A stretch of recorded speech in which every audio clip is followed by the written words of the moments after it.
From WHQR Public Media, this is The Newsroom. I'm Ben Schuckman. Thanks for joining us.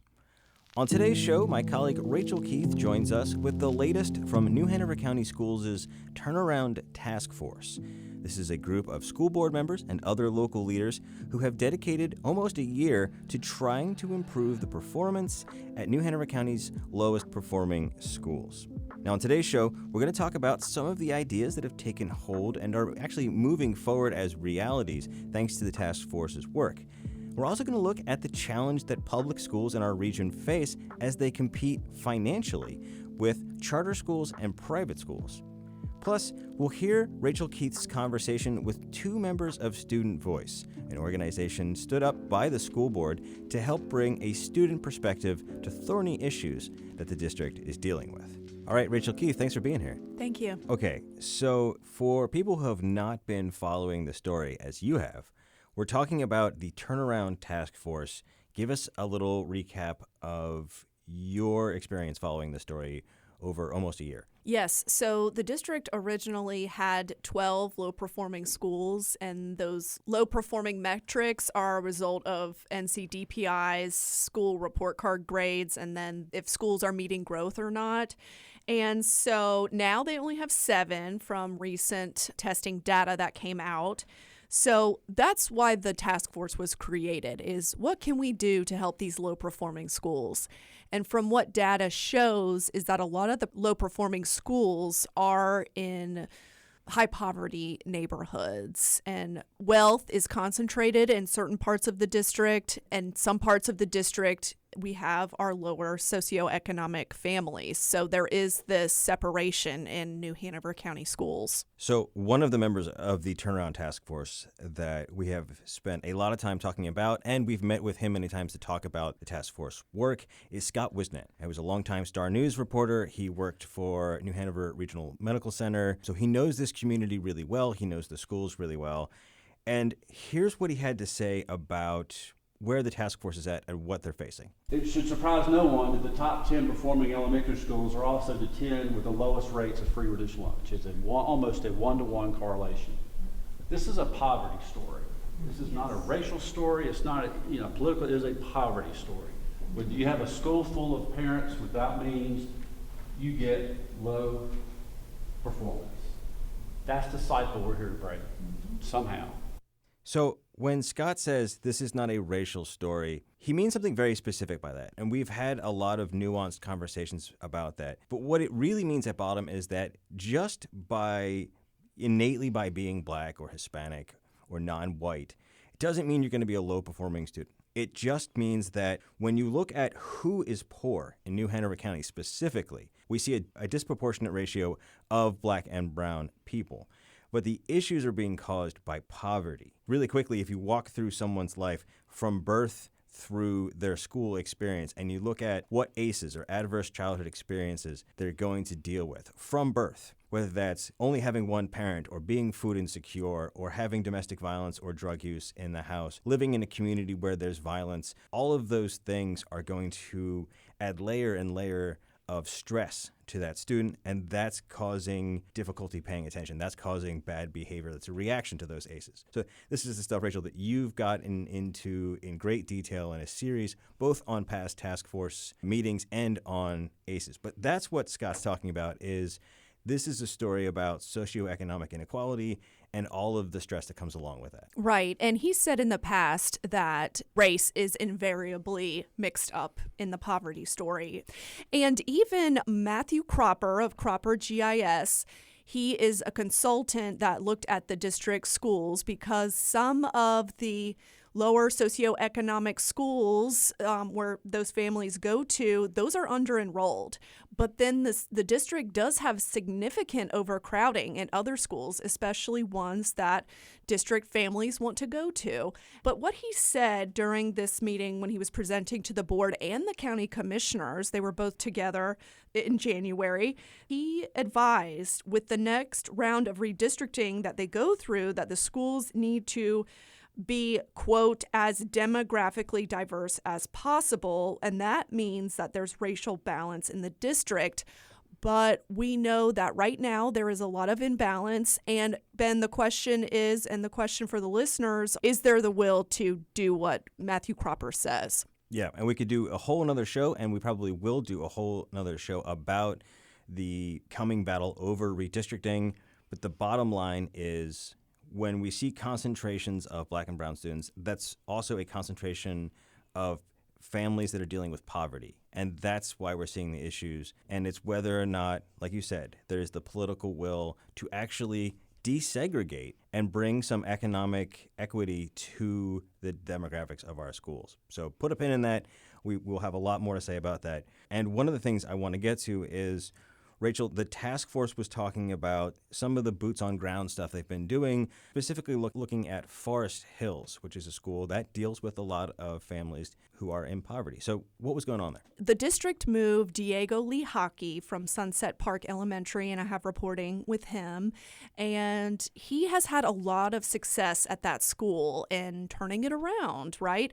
So what they did was there was a high need at Forest Hills to change the culture there. So what happened at this task force meeting, it was the 5th one, is that they were doing an update, like how is Diego Lee Hockey doing at Forest Hills? So this is Stephanie Walker, board member and task force leader, on visiting the school last month. The last time I went, I remember I was there in the principal's office, and every 5 minutes that walkie was going off.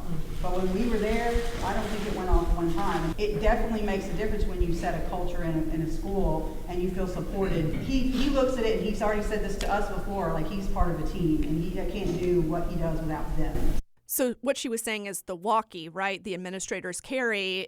Last time before Lee Hockey was there, it was going off constantly. They were putting out fires all day.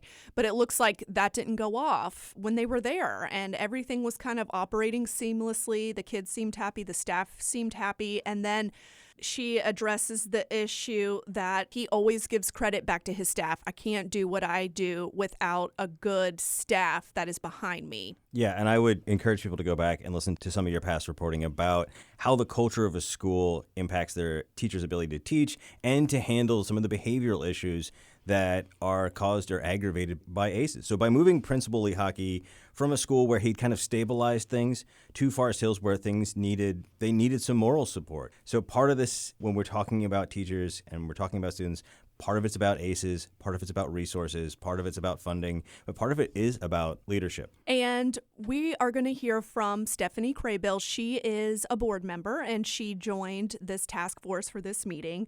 And she actually has been volunteering to read to students at Forest Hills. This is her 2nd year, and this year she took part in the task force's initiative of first grade reading buddies. So this is her visiting the school and being in one of the classrooms, and she's dealing with one little girl who got upset during an assignment, and she saw how the school supported her. And this one little girl was so frustrated and just was starting to have a meltdown.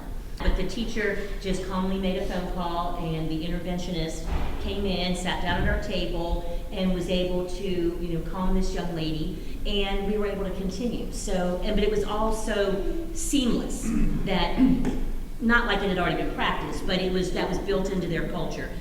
And so she is talking about this interventionist, and this is what I hear from teachers a lot. Sometimes they can't totally stop the classroom to address one student's behavior, so they have this network of support so that the teacher can continue to teach and it's not as disruptive. And again, that's what Lee Hockey said. This is what the teachers said. They need a lot of staff to do this type of work. Yeah, and that's something we've heard from board member Stephanie Walker, board member Stephanie Craybill, from a lot of other people who are on this task force, is that one of the issues teachers deal with is this kind of nuclear chain reaction event where one student will have an emotional issue or a behavioral issue, and that just sets off the whole classroom. And then the teacher loses control.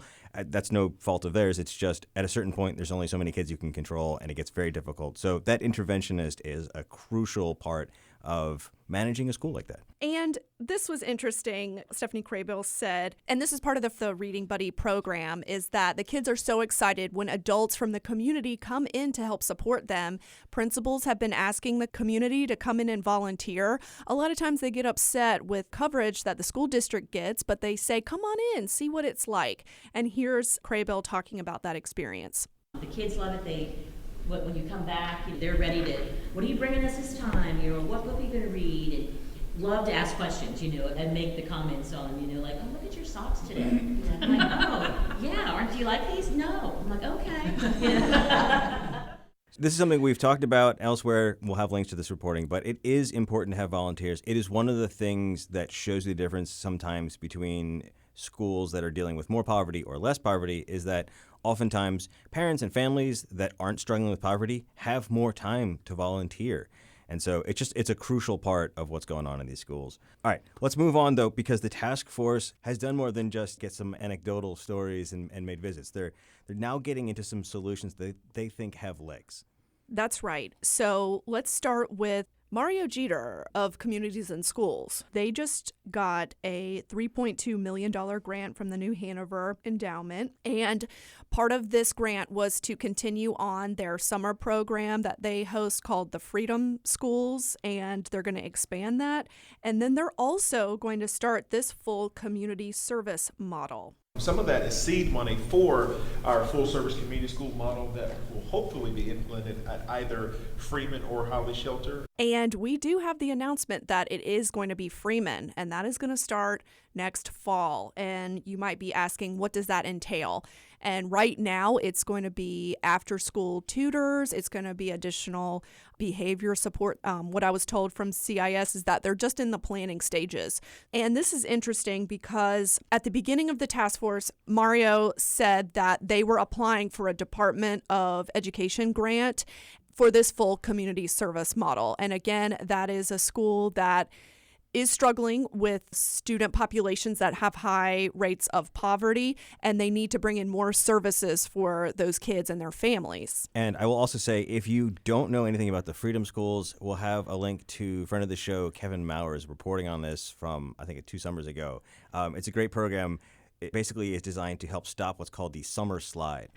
What Mario said is that unfortunately, they did not get the federal grant, but they're hoping, when he said seed money, is that they can show that it's working and that potentially in the future that the Department of Education will fund them because they've already shown that it works. And again, he said it was pretty competitive. There were 300 applicants for that grant and only 11 schools in the nation got them. As we know from covering the philanthropic world here locally, sometimes you need a grant to get a grant. That's correct. All right, so moving on, another thing that Scott Wisnat brought up, an idea, is kind of like a PTA on steroids. Tell me a little bit about this idea. The members are talking in this task force about how do we help teachers? We need to know.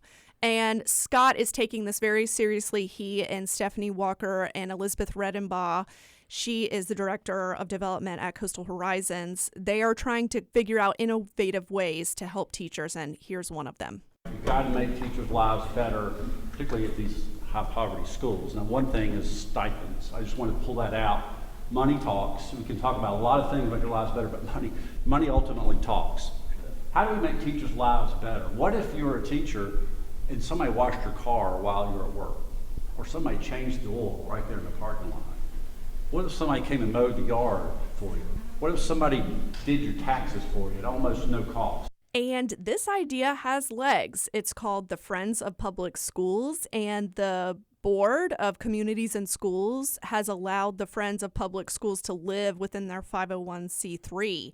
So they are hoping that they will eventually get potentially a grant from the endowment to start doing some of these concierge services for teachers or provide stipends. They gave a number up to $10,000. They're also talking about, you referenced this, a global PTA. We've talked about this with the task force. Some of the schools in the lower income neighborhoods, they don't have a PTA, so they can't do teacher lunches, they can't do extra tutoring, they can't do teacher appreciation like some of the other schools can because they have a strong PTA. Scott even talked about having favorable interest rates, helping to broker that for teachers. So they're really trying to make teachers' lives better when they are working in these really hard circumstances. Absolutely, because we know that teachers are already up against it when it comes to housing costs. This is a difficult job, no matter where you are, but specifically that the housing burden makes it tough. And these are, as we've talked about in past episodes about the task force, this is a challenging place to teach in some place like Rachel Freeman or Forest Hills. It's work that these teachers are passionate about, but it is tough. So taking the edge off any way they can is a way to sort of help those teachers.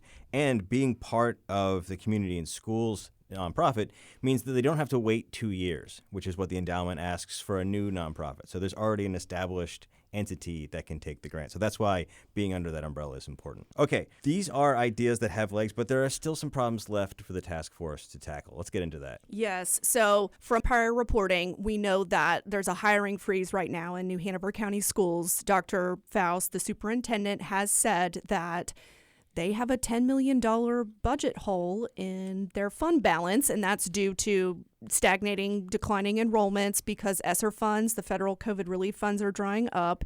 And a couple of years ago, they had to drain down some of their fund balance to provide the teachers with that local stipend. So there's a lot of issues at play here, but we know from hearing from teachers, they still need more support. They're seeing significant cuts already, they say, that they find disturbing, but we know in this next budget cycle, it sounds like it's going to get even tougher. Here's Stephanie Walker telling that to the task force. We learned that we need to find ways to support staff. That's a big deal. Teachers feel, they explained that the cuts that were the one-time funding, but the reduced resources are still felt by teachers. And I will also say, after our budget brief last week, we're in for even more cuts. I'm looking at y'all board members, that we were all a little bit shocked to hear that. And so we know that the state, and we'll see what the county commission does. I mean, they're not providing a huge additional budget for the local schools. So it is a reality that we all have to deal with in this community. Absolutely. And, when it comes to the funding, this is a very complicated process. But the short version is the school basically gets its funding based on the number of students that are in the building. So for every student, there's a certain amount. The county gives a certain amount. The state gives a certain amount. And imagine you have a schoolroom with 20 students in it, and 2 students leave. Well, now there's, let's say, $10,000 less coming into the school. But you still need the same teacher, the same teacher's assistant. You need the same room. You need the same heater or air conditioner. You need all the same facilities. And there isn't really a mechanism, as we understand it, that helps accommodate for, when you lose part of your classroom, but you still have to teach that class. It would make sense if you lost 20 students, maybe one classroom at a time. But the way it actually works now, there isn't a way for the school to say, keep providing an interventionist or keep providing a mental health counselor. And we've been told by Superintendent Faust that they are still providing these services, but they're contracting them out to the county. And we know from these conversations that it's not the same when you don't have the resource in the building, like that anecdote that Stephanie Crable was talking about, where there was an interventionist who could come right into the classroom. So we understand the administration may be trying to put a good face on this, but there are serious cuts coming, and we know that those cuts are going to make a difficult situation even more challenging. Yes, and we do know, and the county is very proud of providing a significant amount of mental health therapists in the schools, but we're hearing, again, those have wait lists. So here's Elizabeth Redenbaugh saying that we still need to look at this. If you're in crisis, you need help now. You cannot wait a month to get fit into somebody's schedule. Otherwise, things can go really wrong really fast. So again, can we figure out a way to eliminate these wait lists? That's something that the task force is trying to tackle now. And there were a lot of other recommendations this mental health subcommittee they presented to the task force put forward. They talked about having all the same trauma-informed training. It looks like they do different types of certifications and professional development amongst the schools, but it's not uniform, and they're saying to do that. Yeah. At the end of the day, we know what some of the ideas that the task force has put forward are. We see how they would supplement and help teachers do the work that they're doing right now. So I think an important question is, how much would it all cost, and who would fund it? That's right. And here's Scott Wisnitz saying their next meeting is in March, and he's trying to do this for his committee. We're going to get the data that goes behind these suggestions and work toward putting a dollar amount to these requests. What would it cost? But we know that with these looming cuts, we'll see what happens. I mean, the county has not said how much they're going to give the school district. That remains to be seen, but it looks like they're going with tightening the belt from the conversations I've seen thus far. We'll see what actually shakes out. There are two other committees, the Leadership Committee, which is headed up by CEO of the Chamber of Commerce, Natalie English. She talked about potentially trying to come up with some leadership program, maybe modeled off of Leadership Wilmington or Wilma, to help support the district's leaders. And I talked to her recently through email, and she said that she doesn't have any concrete ideas on the table right now. And then the community outreach is another subcommittee, and they said that they were going to work on a comprehensive list of support services for these lower performing schools. And I think some of those lists already exist, but I think they're looking to see what's out there and what they can provide to these schools. Sure. And I can just say really briefly, when it comes to Leadership Wilmington, we've known some people who have gone through that process. It is a networking opportunity, and one of the things that schools sometimes struggle with is building relationships with local organizations that could help support them. For one example, Laney High School and Trask Middle School has a relationship with Lowe's Foods. Every time I go to the grocery store, there's a little chart on the chalkboard when you walk in that shows how much donations from shoppers have gone to those two schools, and that's a locally forged relationship. So that is one kind of thing that could come out of that kind of networking. And as far as community outreach, as you said, the county provides a lot of resources. There are a lot of resources in this community that some people don't know about. You know, free tax prep at UNCW or the county, and sometimes it's just a matter of letting people know. All right, well, we've got to take a quick break, but when we come back, I want to get into why there is this $10 million budget hole and how public schools can maybe compete a little bit better against charter schools and private schools that they're now in the market with. That's coming up in just a moment on The Newsroom. Stay with us.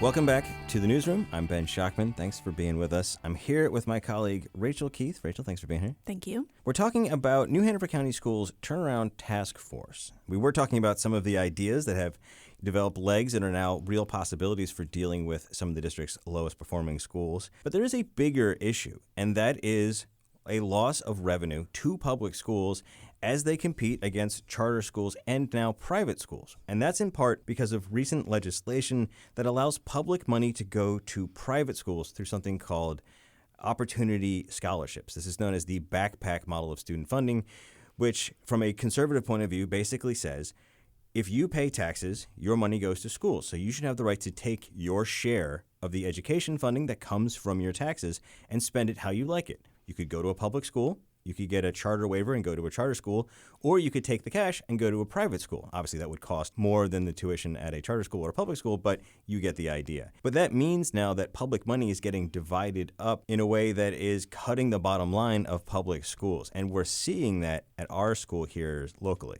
People in the community are talking about this. I don't think this was on the docket to discuss at this January meeting, but Clifford Barnett is the mayor pro tem for the city of Wilmington, and he's on the task force, and he opened up this question. With the new legislation, have we given any thought to how it's going to affect our schools, especially with, I guess, folks that have resources and they want to take their kids out?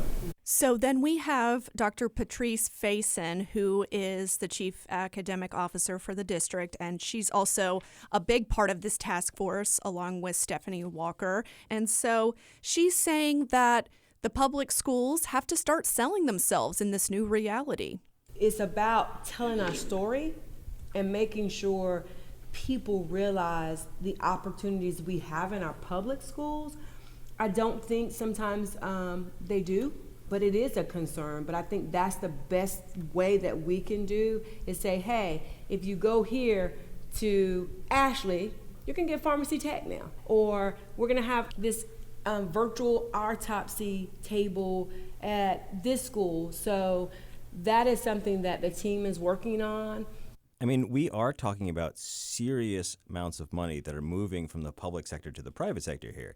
We don't know exactly how much because we're talking about human behavior. We can't predict exactly how many parents will take a child from a public school to a private school. But we've heard estimates of anywhere between $1.9 and $4 billion moving into private schools over the next decade. That's correct. And over the next 2 years, they're allocating about $250 million for that. Yeah, and so, private schools advertise, charter schools advertise. And I think what Faison is getting at is that if we are going to be in a marketplace, public schools are going to have to compete like it's a marketplace. That's right. And here's Dr. Faison talking about our local competition scene, and we're just looking at public schools and charters, not private. I would ask parents to go and look at charter performance. They would be shocked.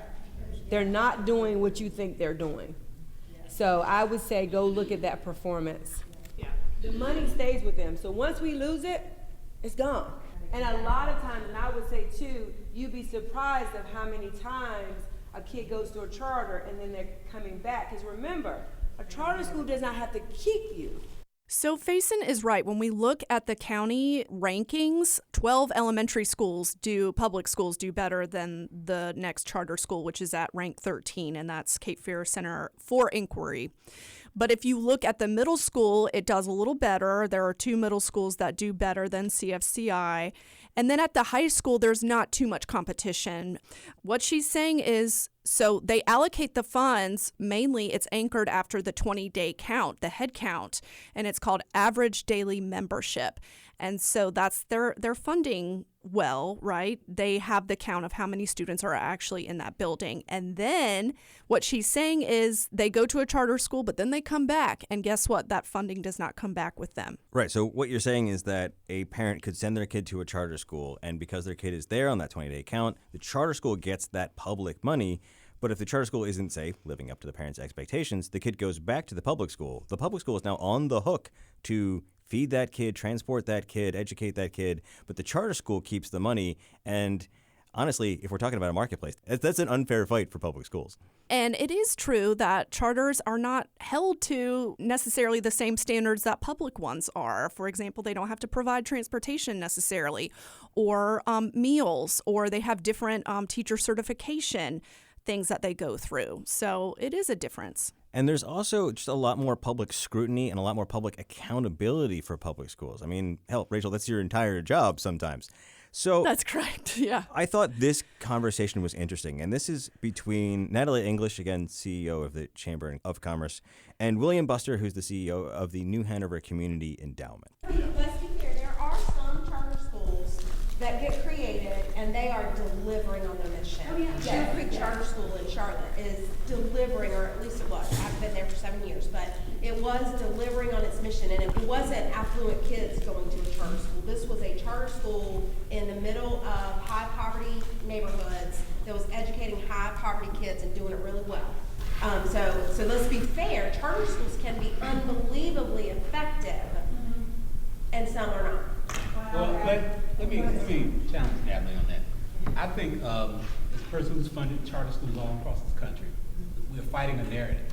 And I once told the charter school leader who was going to go speak to the U.S. Senate committee on this, that they were going to go bash public schools. And I said, this is not a zero sum. I think what we have, what the issue is that whoever you're talking to is the person who's going to tell you whether or not charter schools are great or whether or not public schools are great. Right. I think what we have to recognize is that we're talking about an educational system, and we need to make charter schools a part of the system. The fact that they don't have to do some of the things that Dr. Faison said, transportation, that's an issue. Yep.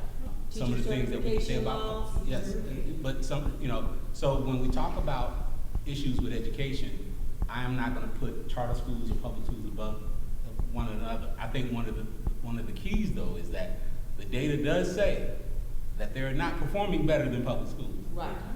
And we have to be clear about that. Now, I love that there's a charter school in New Orleans that I love, and I will personally advocate for it all day long. But that's a pearl in the midst of a whole bunch of nonsense. And so I want us to always be measured in saying that the narrative that we're combating is that somebody, depending on who you're talking to, they're going to say the other thing is bad. So we wanted to play you that long clip of Buster talking about this because he's had, as he says, a lot of experience in providing philanthropic funding for charter schools. In fact, the endowment just recently funded Beacon Education to fund Spark Academy, which is a charter school here in Wilmington. But what Buster is saying is that, yeah, if you ask someone who's in the charter school world, they're going to tell you charter schools are great. And we know plenty of people who send their kids to charter schools and have had good experiences, but it needs to be a data-driven approach. It can't just be anecdotal because you can always find someone to say that the school that their kid goes to is great. Right.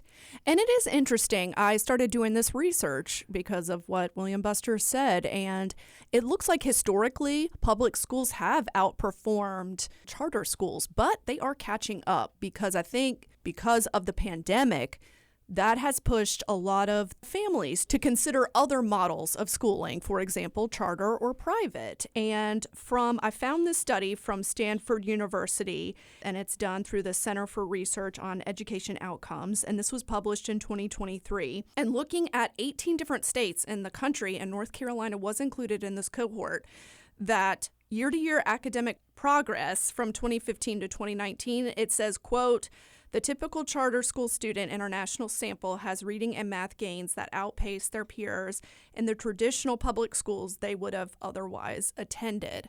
So we're starting to see them gain on public schools in this national sample. But it's a different story like we're going to talk about just looking at North Carolina alone and then, again, our county. Yeah, I mean, when you look at the School Digger Ratings, which is a website that breaks down sort of the performance of students at schools, you can pick a district and look at all the schools, including the charter schools. Those charter schools they're not really gaining on public schools. So I think that gets back to Vason's point, is that there are lots of reasons that people would go to a charter or private school, and some public schools probably can't compete. If it's a $40,000 a year pipeline to an Ivy League school, that's probably not a student public school is going to win back. And if it's someone who's going to a charter school, maybe because the parents have a religious preference, or that charter school really focuses on one specific area, say a STEM-focused charter school. Again, that's maybe somewhere that the public schools can't compete. But if it's just down to academic performance, what Faison is saying is like, hey, in addition to some of the cool programs we have, we are generating better student performance than these charter schools. Whatever the charter schools are telling you, if you look at the data, it's a different story. Right. And if we look at the state analysis that was recently done in North Carolina,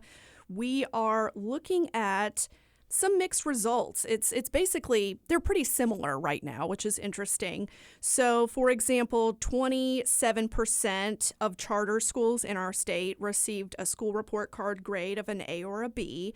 And compare that to traditional public schools that got 23% of those received an A or a B. But if you looked at met or exceeded growth, public schools are doing a little better than the charters. So again, it's pretty interesting how you look at it from a national perspective, a state, and then our local scene right here. Yeah. So the last thing I'll say is definitely when it comes to competing in the marketplace, if you're a parent who's districted in one of New Hanover County's lower performing schools, then yeah, a charter school might seem like a real viable alternative. Even or a private. Or a private school. So there's still a lot of work to be done. That's one of the main reasons that they need to improve these schools, not just to improve, the students' experience and the teachers' experience, but also because low performing schools drive students away, and that means holes in budgets. So what's coming next for the task force, Rachel? So they are going to meet in March, and actually this month was supposed to be a parent roundtable, but for different reasons they couldn't schedule it, so it will be for March. And this should be mainly parents who their kids are going to technically one of these 7 low-performing schools that are designated by NCDPI. And what the parent would need to do is just talk to their principal about attending, and then they will select the parents from there. And so as we move on, it looks like these committees really narrow in on specific recommendations that the community should adopt. But again, we know that the school board and the county commission, that the buck stops with them. So yeah, as always, ideas are great, but you need political will to implement them. All right, we need to take one more quick break, but when we come back, my colleague Rachel Keith and I are going to hear from some New Hanover County students about some of the thorny issues that the district is dealing with. You're listening to The Newsroom. Stay with us.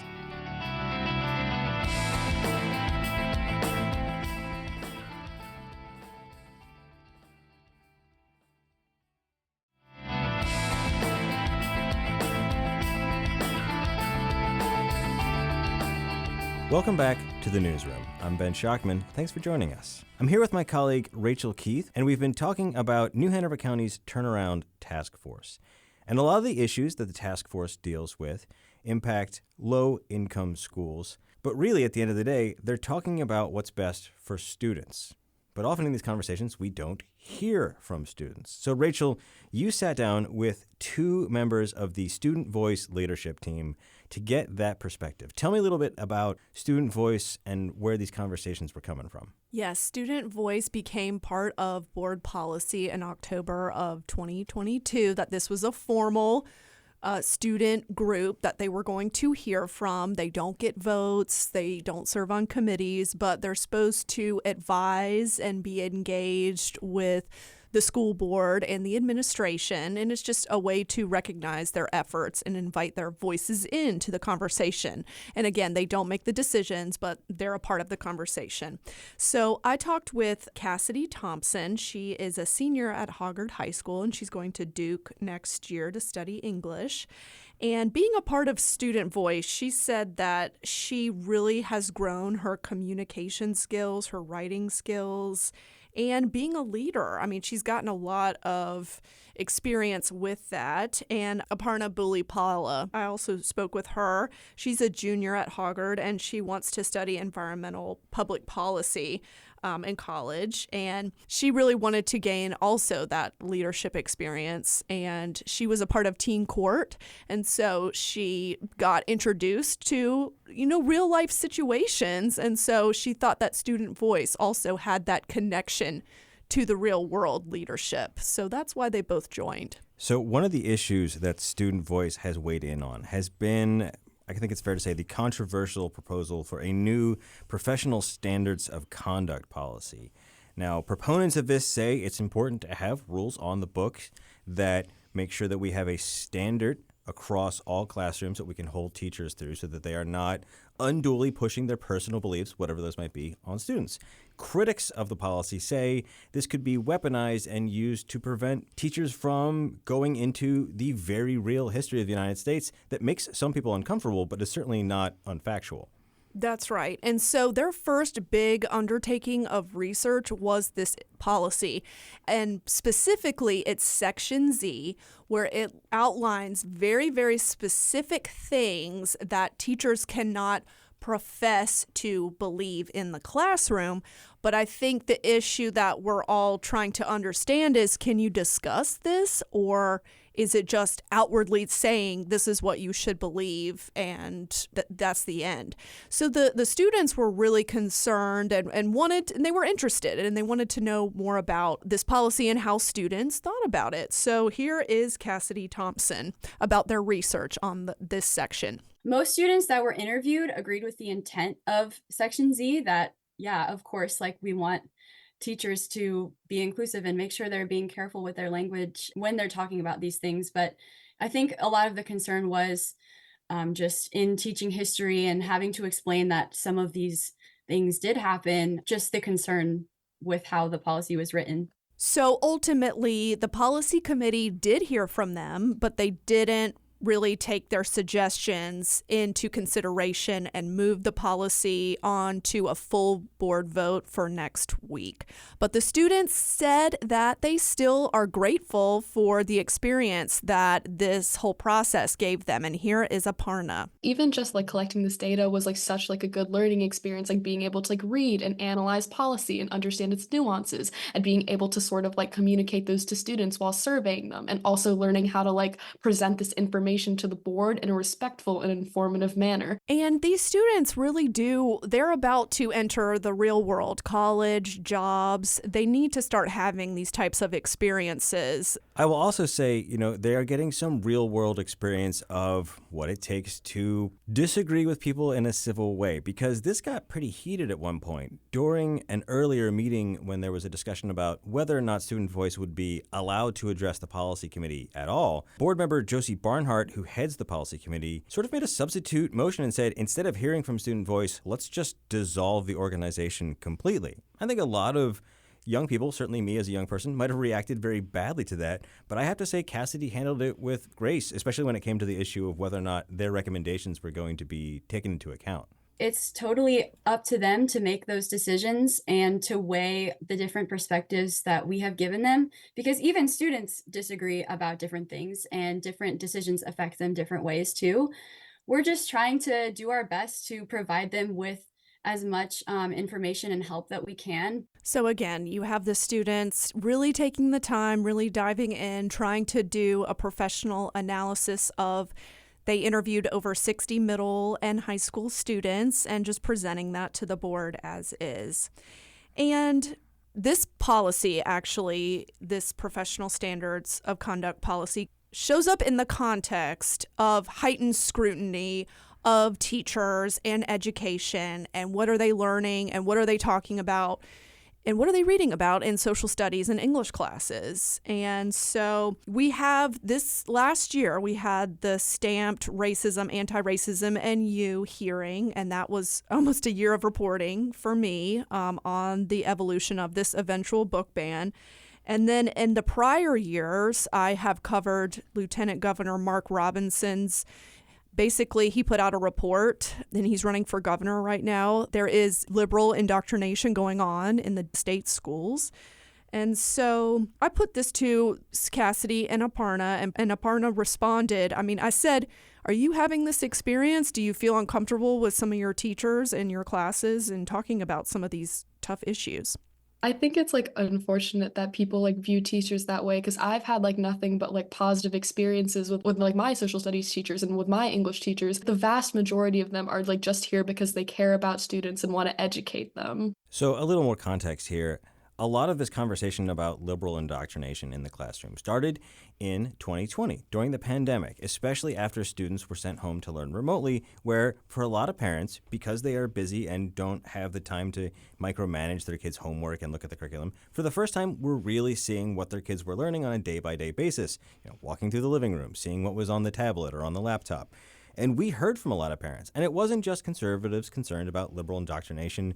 We heard a whole range of concerns where they thought material was too difficult or way too easy or too liberal or too conservative, or history classes that, hey, they didn't mention this. Parents were getting a front row seat to the educational process, a lot of them for the first time. And so I think it is fair to say that, yeah, there are probably cases where there was teachers who were too liberal, putting their opinions and foisting them on students. Probably happened with conservative teachers as well.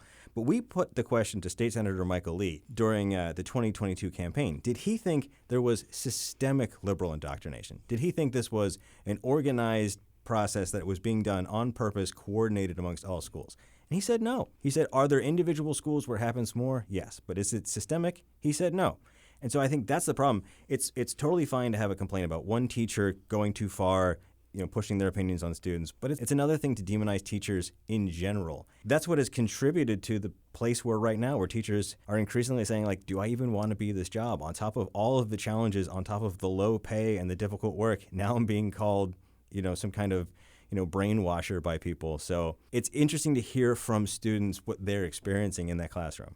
Yeah, and Cassidy conceded the point, as did Aparna, that maybe these are isolated incidences, but throughout their educational history in New Hanover County schools, they have not seen this. And again, they are just two people, they are two students, but on the whole, I've done a lot of research on this, and it is interesting because what I see from the public call, I mean, some people don't even want a discussion of racism in our past, and that is the truth. And when you bring it up, maybe teachers are just talking about the history and different perspectives on that, and just the idea of bringing it up is very controversial to some parents, and they are being very vocal about that. Yeah, I specifically heard from one parent that was upset that the history teacher was talking about Eugene Debs, who was a socialist, not telling the students that they should be socialist, just that they mentioned a socialist. And there's a real difference there between teaching a historical fact or about a historical figure and being a proponent of those ideologies. Yeah, and I think that's at the heart of a lot of these controversies, is that teachers are exposing them to the wide range of Americans that we have in this country, and people only want certain Americans talked about and not others. And so I did put it to Cassidy because Student Voice at an earlier meeting said that they wanted to do more research, and one of those components were book bans. And these students have been trained to be very diplomatic, so she was very diplomatic in her answer. So that is something that our team is interested in researching more. But I think generally, what our team has discussed is a lot of people didn't agree with the book being banned, but also, again, like we don't represent all students. So again, you have that the students do care about this, and they do value different perspectives in the classroom. And again, this was one author's perspective on race, the history of race relations in our country to the present. But she's saying their leadership team of about 25 students, it sounds like on the whole, they did not agree with this book ban. But again, it's not just about controversial issues that the students are looking at. They want to find ways to research student mental health. They want to look at a student communication hub to spread news about advanced placement courses or other district programs. So it's not just controversial topics that they want to look into. And I talked about this with both Aparna and Cassidy, and it's really interesting as a journalist and, just people in general, we all have our personal beliefs, correct? But we have a job to do. And she saw it the same way as being a student leader. I do think it's like a little bit difficult to like sort of balance like your personal feelings with like the information that like you're presenting, but at the same time it sort of has to be done. So I think we've done a good job of like being able to present the information as it is, even if it doesn't always align with our personal beliefs. And I can say what students have watched happen in their classrooms and in their districts over the last couple of years have been some of the most passionate, intense, and sometimes downright uncivil disagreements that I've seen in my career as a journalist. It's certainly a place where people don't agree, and they don't agree passionately. So I think that having some maturity and balance in that space is commendable. Anyway, here's Cassidy talking about what she's seen at the call of the audience. I think even just watching Call the Audience in the board meetings, you just see a lot of emotions there. Some of them valid, some of them like way over the top. And we really don't want to be, we want to be a calm voice through the storm, just presenting the truth, but also in a way that helps build up our district leaders instead of tearing them down. So you can see the students, they are getting training on being careful with their language and being careful about the way that they present their research. But they know that their voice is valuable, and the board's committee assignments just came out, and Josie Barnhart was the chair, but now it's going to be vice chair Melissa Mason, and Stephanie Craybill and Pat Bradford, board members. They are going to stay on this committee. So that'll be interesting to see moving forward. And I did put this to Aparna and Cassidy because Josie Barnhart in the past, she's had several comments on the record that said, well, we need to consider more parental voices or we need to consider this group before the students. And the students are just not the end all be all of the voices in our district. And, here's what Cassidy had to say. Teachers, parents, district leaders, all of them are very important in making educational decisions. But I do think students are the primary stakeholders of our education. We are the ones that education is for. We're the ones going through the school day. So I do think our voice is really important and should be really important to listen to while making decisions. And Cassidy says that they really hope to continue to provide the board and the district with research that they do, well-formulated opinions or arguments presented, or maybe it's a poll that they did the poll is what it is, correct? And they just want to be able to present that. And then they are really excited about what's to come. They, again, want to research things like overcrowding in schools, how this district does class rank. We've already talked about book bans or reading materials, and we talked about their ideas around student mental health and this communication hub that they'd like to work on. All right, well, Rachel, I expect to hear a lot more from these young student leaders and, of course, a lot more about the Turnaround Task Force. But for now, thank you for your reporting. We'll have links to your articles from this week on the show page, and thanks for being here. Thank you. All right, well, that's all the time we have for this edition of the Newsroom. Thanks to my colleague, Rachel Keith, and to Cassidy Thompson and Arpana Bulipala from Student Voice. A special thanks to Scott Wisnet from the Turnaround Task Force for the many conversations he's had with us. And thanks to the task force as a whole for allowing Rachel Keith to really be a part of their conversations and do this reporting. Thanks as well to our technical team, Ken Campbell and Mark Brady. If you missed any part of this episode, you can find it at WHQR.org or as a podcast, pretty much anywhere you can find podcasts. If you have thoughts or ideas for a future show, email us at newsroom@WHQR.org. I'm Ben Schachman. Thanks for listening, and I hope you'll join us for the next edition of The Newsroom.